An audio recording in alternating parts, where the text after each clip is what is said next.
got it? All right, now pick it up again. Outstanding. Lift the lift.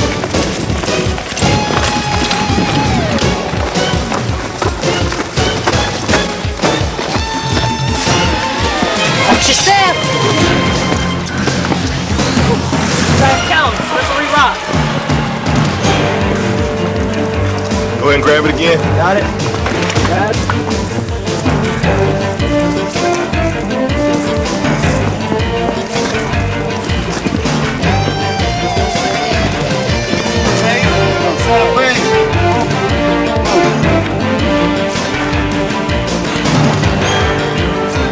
Got it.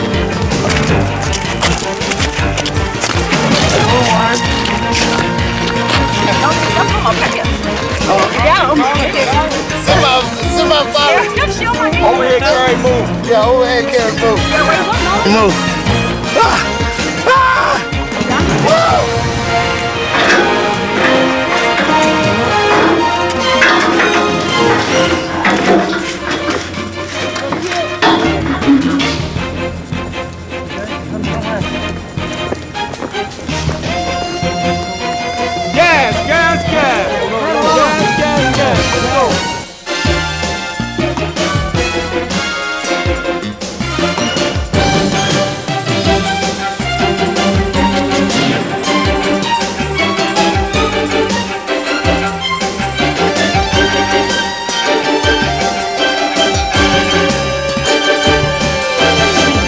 The man, bro.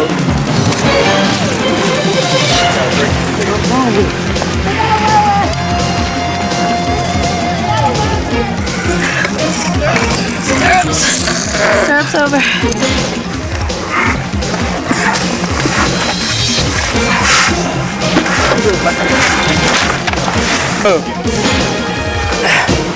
Okay, let's move out.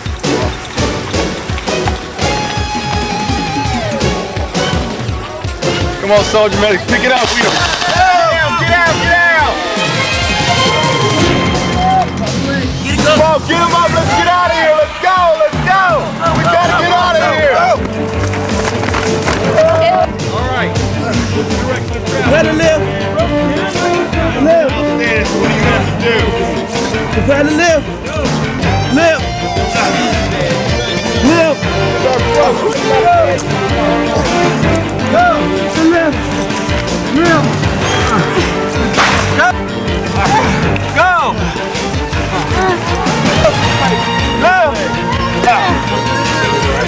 Go! Can't climb down. Show some. No!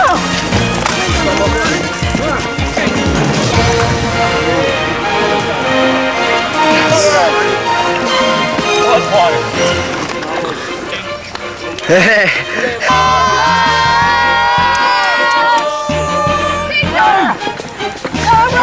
Come over here! Stop! Put it down!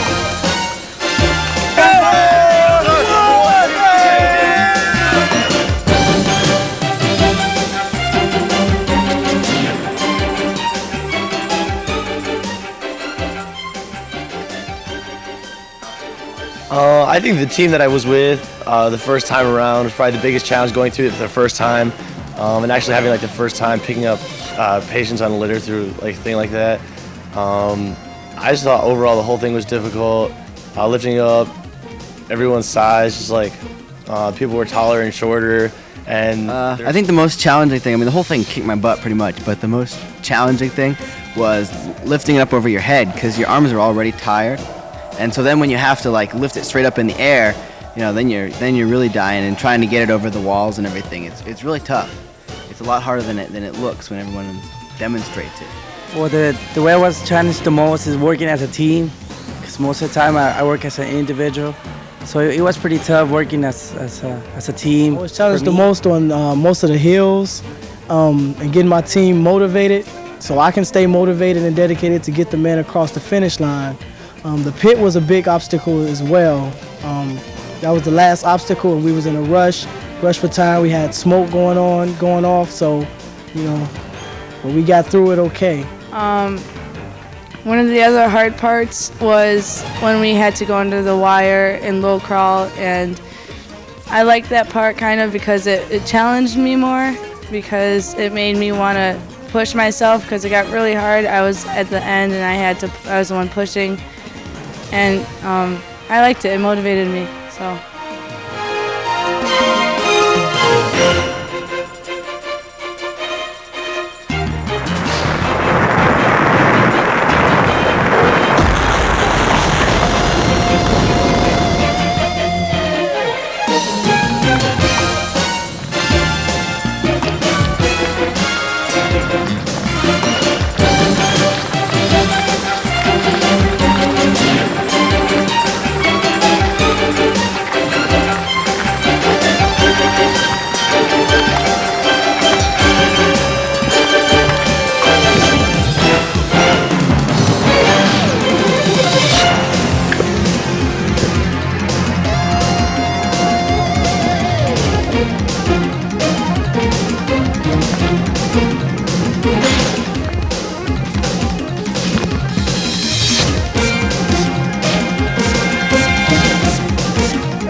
Hey, we need an A-bag over here.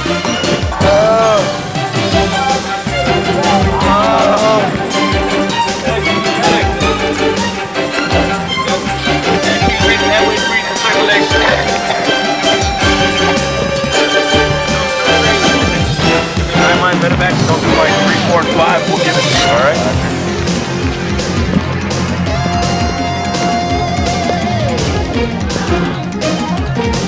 Oh my eyes! Nice time. Ow!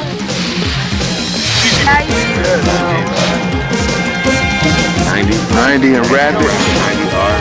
Yup. It ain't an ABC. Move it out. Move it over to CCP. We need to move. Let's go. I'm gonna die! Guys, please help me.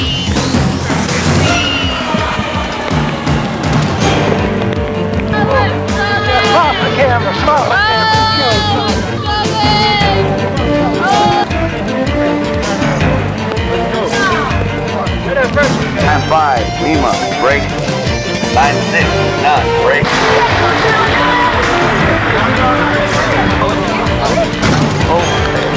Jerry, move!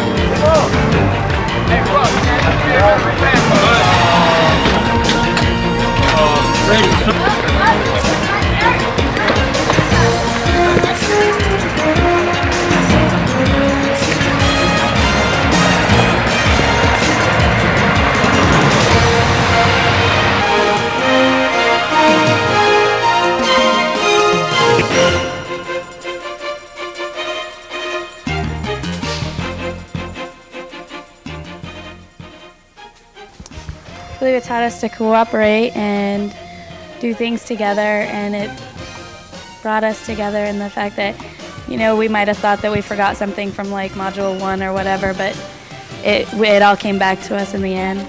On the lanes, I was able to actually act out what I had learned and in the classroom, and I was able to prove to myself that what I had learned, what I was taught in class, I had actually retained and was able to do when I was put under pressure and forced to do it. Well, all the skills in the past 10 weeks as individual didn't kind of make sense at first, but out here in the lanes, it's like a puzzle together, and you kind of at first don't know what you're doing, but under the stress and when you start seeing what's going on, it all comes together in your mind, so you automatically know what to do.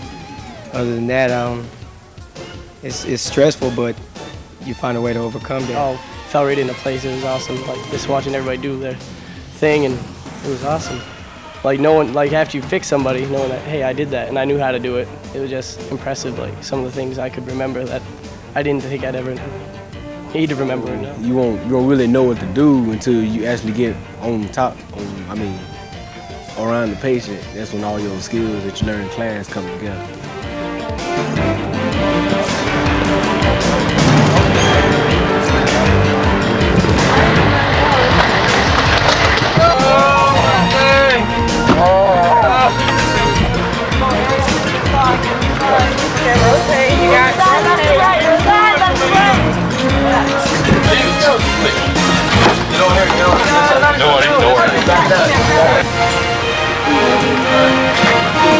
Give me some Curlex over here. Tape over here. Is that a hand or a head? Yeah.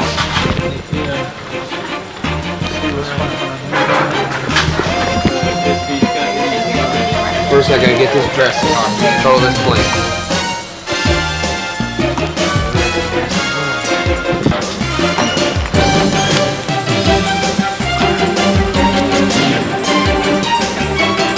Put him right over here with the delay.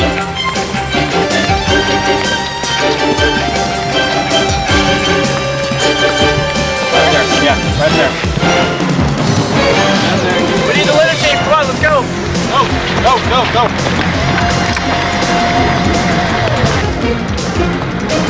Let him right there, Right there.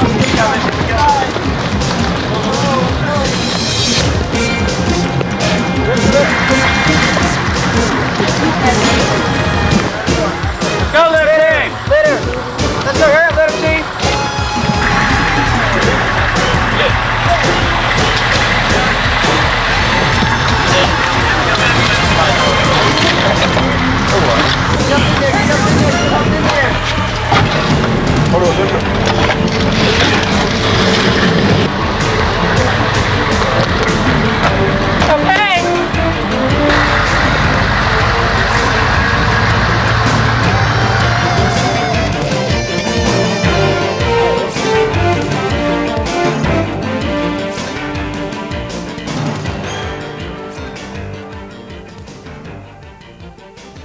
Being at the BAS, I learned that it's a very fast pace. I mean, cause soon as the truck comes, you got to take the patients off. Sometimes you have 2, sometimes you have 8, and everything is real fast, and you're under a lot of pressure. Just to perform under pressure, be efficient, quick, do what you need to do. I mean, sometimes you just see things that just catch you off guard, like one of your battles coming in with one of his arms missing, a leg missing, 2 broken hips, and you just got to react and do the right thing. And it just shows you what you know. Being at the Medallion Aid Station, I think the most that I learned was to calm down under the pressure of like the multi-casualty incidents. You got to calm down and relieve the stress and just do the task at hand and perform to the best of your ability as you know how. Well, I was platoon sergeant, so I learned how to organize everything and how to keep everything in order. But I also learned that teamwork is the key when you're doing this stuff, and that everything moves real quick, and for one thing to be done, everybody has to do their share. I think from the BAS, I learned the most was that teamwork is essential for everything. Without one person doing their part, the next person can't do his or hers. And it takes everybody working together to get a patient in, get treated, and move them out in a timely fashion. And all in all, I think we did a really well job. We accomplished our goal. It took us a while to get everything going smoothly, but teamwork came together and everything went well.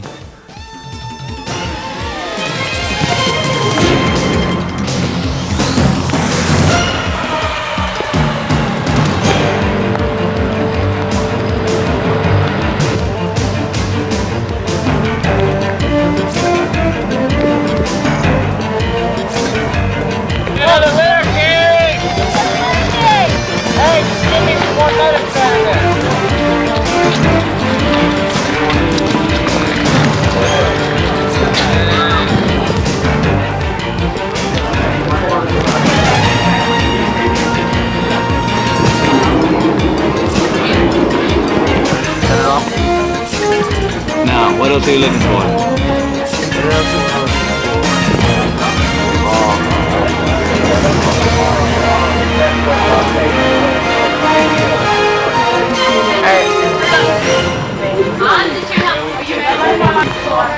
Good to be in Blue Lodge, Annie. I don't mind getting smaller.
We need better security for one, and just the initial assessments, going through unloading the patients, taking them through into the building. I think I remember the most is you got to deal with a lot of different casualties and dealing with sticking people and making sure that they're you got to figure out how to make them better and deal with the situations that they have. I remember the most that when we were given the responsibility of treating the patient and taking care of our patients, and plus how we decontaminated the patient, and it was all, we were under pressure and how we worked really well through that. The thing I'll remember the most is keep your security up because you're treating all of our front linemen. Treat all of your patients. You gotta triage some of your patients into expectant, minimal, and delayed categories. Also remember the decon station. You'll have to triage them and decontaminate every single patient that you get before they can come on to the uncontaminated area. And then you send them, you either pick them to go for further medical help, or then if you treat them there, you can send them back to the front line. You want to get your men up and off to the front line so they could finish the war. It's tough to say. I'll remember all of it, really. I mean, it's a very challenging experience. I remember probably working inside the tent the most, giving the IVs, dealing with the patients themselves. It's a very challenging thing, very different from anything I had done before, very different from the classrooms. It's really what we're going to be doing. I think that's why I remember it the most, just because it's the most real-life experience.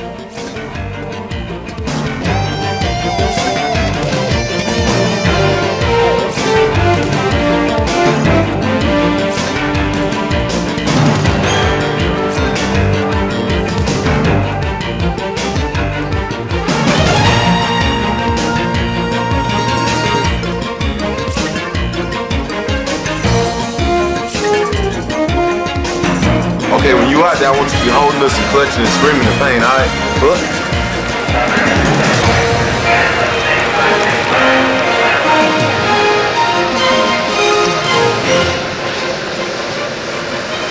Oh, yeah. All right, this is going to be a gunshot wound.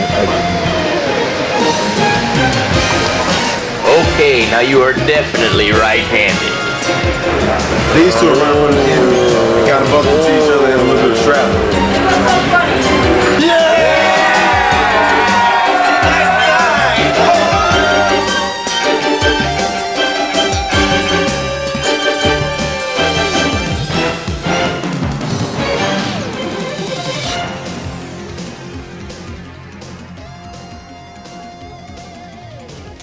It took all the skills that we've learned for these past 10 weeks, and I compiled it all together into one, making a big puzzle that the medics had to put together, trying to figure out what was going on.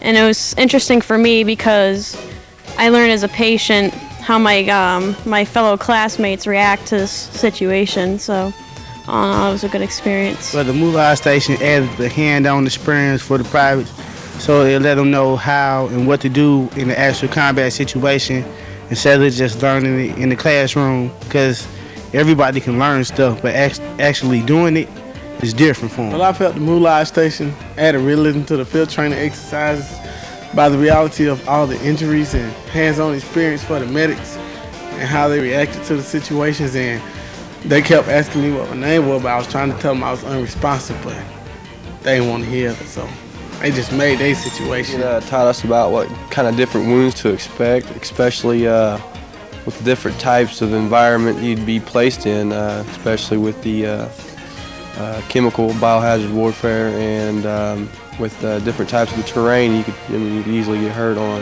and different types of enemy fires, from far as claymore mines to gunshot wounds, and just to show you just exactly what could happen to you while you're in war situation. I think it added realism due to the fact that a lot of people actually got into it. Like me, I was screaming, and it added a lot because people were getting really upset, like the medics and everything were getting really mad at people for screaming and like moving around and doing things. But I mean, in a war-like situation, I'm assuming that people would be screaming, it'd be loud, you won't be able to hear each other.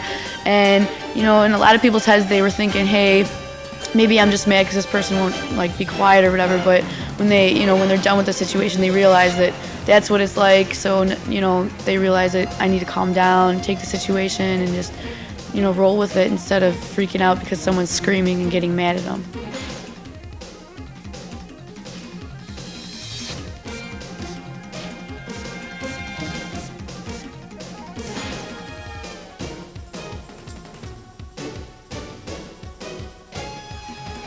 Well, at first it just seemed kind of unsure about the textbooks and everything. Like, yeah, are you really gonna need all of this? And you was thinking of shortcuts, but then when it came down to the point where everybody hollering and screaming, and it's like you had to get down to business. You either knew it or you didn't, and if you didn't, then you'd be in trouble. The FTX gave me confidence and basically gave me a glimpse of what is to be expected, to understand the challenges that are supposedly met every day, and the teamwork that's mostly responded to develop that confidence. The way about my confidence, this gives me a bird's eye view of what's going on, how to act, what to do during real war situations. It puts all of our training that we did from the classrooms into focus. FTX built my confidence because the experience is so real life, because I've been in like 4 years now, and with just going through this FTX is like the most real life experience I had in the field. And I think the instructors in the field, they keep their motivation, they stay on their toes, and that's one reason why I became a medic, because I went through Combat Lifesaver School at Fort Bragg, North Carolina, and when I came in, we went to the field FTX there. The medics, you know what I'm saying, they're not real medics, but they're comeback medics. They don't keep their motivation like the real medics here. They take their job with pride, and that's one thing that made me want to be a medic, because I feel if I go to my duty station in the future, I have medics just like in 232, like NCO's leadership, that keep me on my toes and want me to be just like them. They're good motivation. And for these new soldiers, they're good role models. It made me more sure what I was doing, what I had learned in class, and that I would know what I was doing maybe when I got into the actual real Army. I didn't come in here actually wanting to be a 91 Bravo, but now that I've actually done and seen what we can do, I enjoy what I'm going to be doing.